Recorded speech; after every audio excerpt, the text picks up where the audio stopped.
Good evening, everyone. Good evening. Today is the Thursday, day 22nd of January. We are all here this evening to do this our regular evening chanting.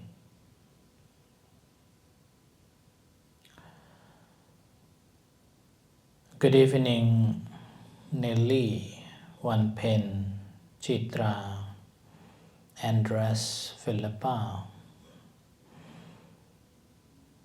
Johnston, for participating today's evening chanting. And we have Gavin here. Gavin came this morning and hasn't been back to home yet. So after I'm at my second home. morning chanting, we drove down to Edinburgh, and when we came back, it was just almost to the evening chanting, and Gavin is still here. So this is his second home, and soon will be the first home. We're going to swap. In 3 months' time, this home will be the first home. Yeah, so we drove down to Edinburgh Infirmary, the hospital, to see Prakong Si, a long-term member that I have known her since 2009.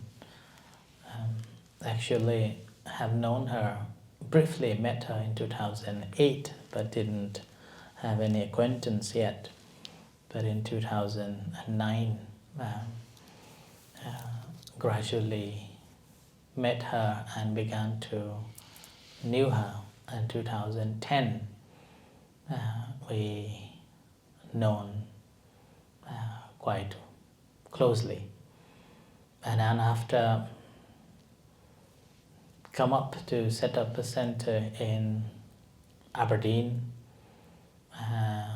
the Thai temple, and again we had a close connection. But later on, as I left the Thai temple and started this new center, and we didn't have much communication apart from meeting in King's Bromley. So and then later, as we moved in here, a new place, so she began to come and support again regularly, and also bringing other members to come to the center and introducing the center and so supporting in different ways. So she fell down from the stairs and got a head injury, and is still in the hospital recovering, and hoping that no surgery needed, and will be recovering quickly.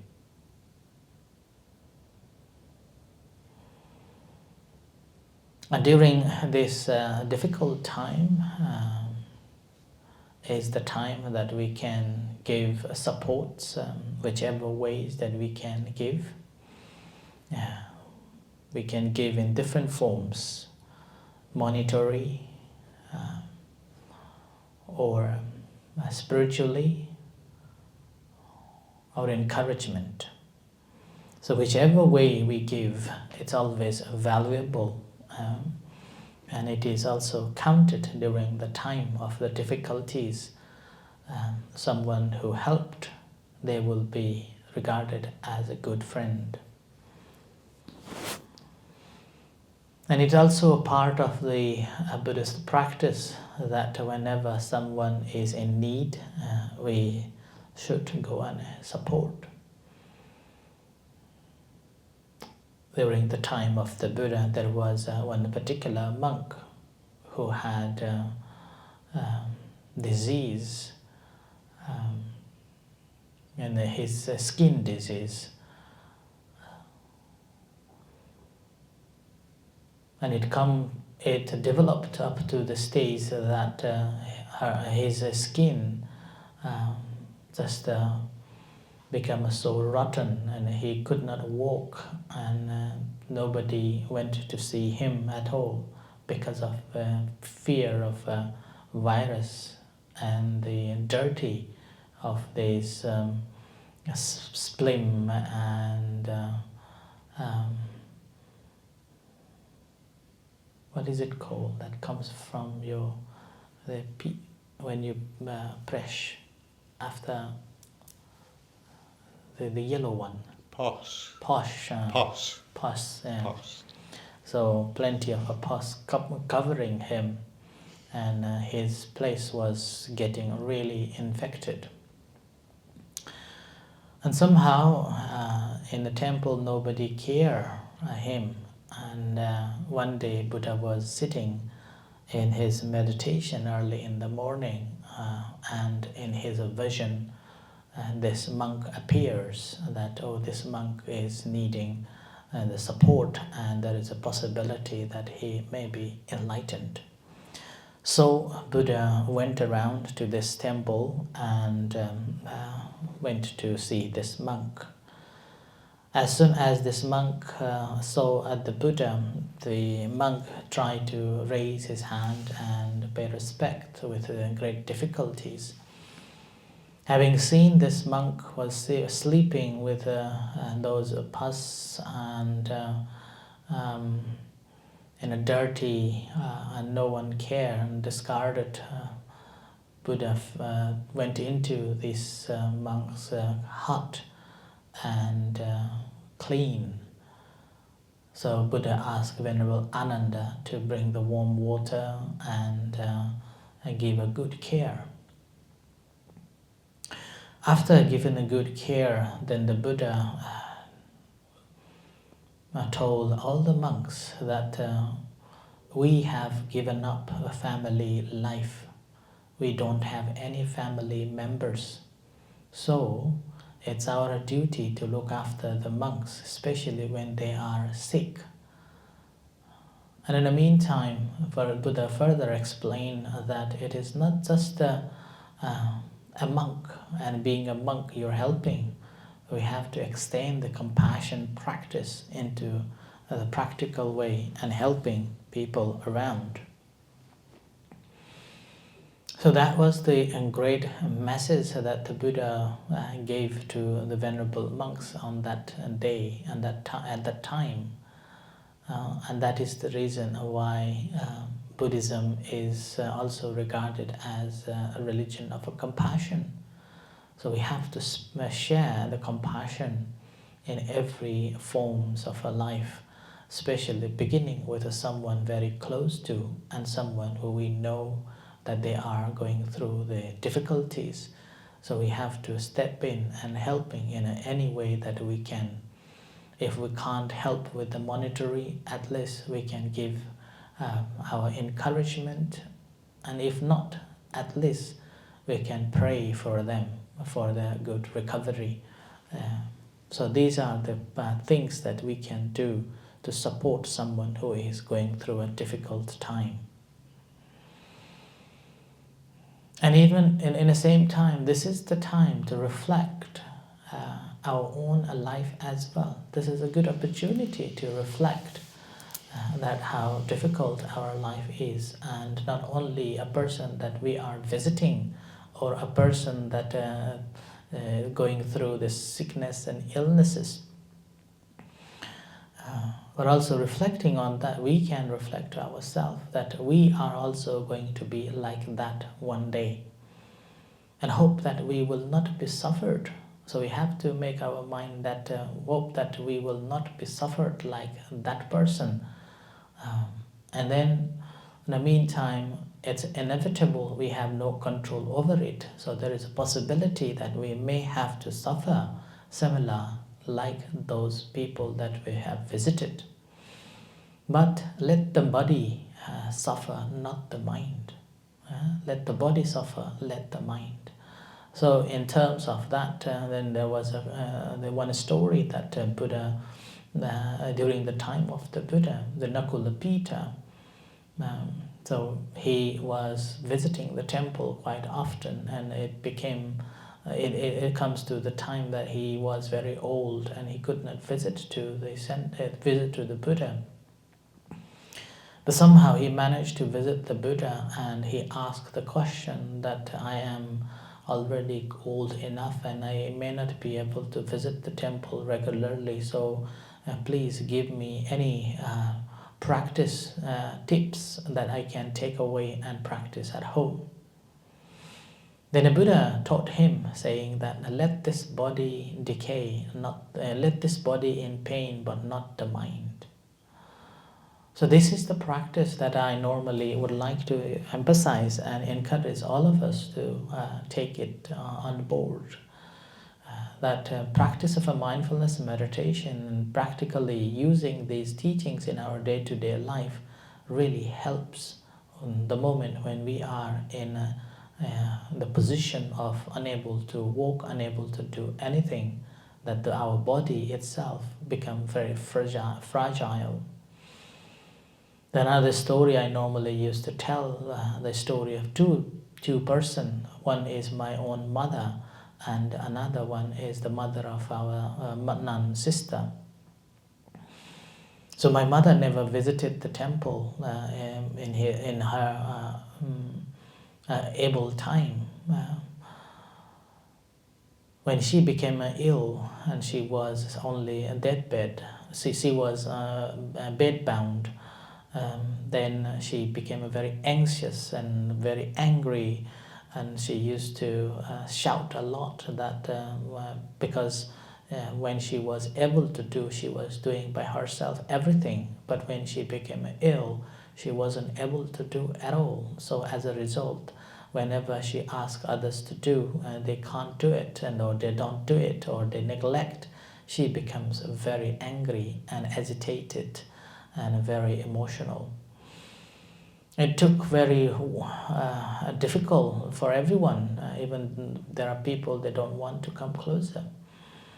So when I visited her, I sat down and taught her how to practice the breathing meditation, and I told the stories of the Buddha, and then taught the Dhamma in a different forms. And every time when she became very agitated, I normally taught her to practice breathing meditation. And every time when I taught her breathing meditation, she calms down. Even when she was in ICU before her death, she becomes very agitated, and that's simply because of the illness as well, pain that she could not bear. In those cases, nobody could calm her down. Then I just go and hug her, and then in her ears, I normally tell her to breathe in and breathe out. And with that, she normally calms down. And that's normally the case in the hospital. And 2 weeks of time that I looked after her. And whenever she got angry, I always I told her to be mindful of the breath, and with that she becomes very calm. But nevertheless, she passed away. Whereas another story that a mother of a nun, she was going to the monastery almost every day when she was able, from her young age. She was learning the Dhamma, practicing the meditation, and studying, and then studying the recitation of the chantings. And it comes to the point that when she became very ill and unable to walk, dead-bound, so I went to visit her one day, a couple of times actually, and then one day I asked her, what do you do? What do you think about the situation that you are in? And see that this is the perfect moment that I don't need to worry about anything. I just sit down and watch my breath and then recite the chantings. When I heard that, expression, the chat that she had and the chat that I had with my mother was completely two different things.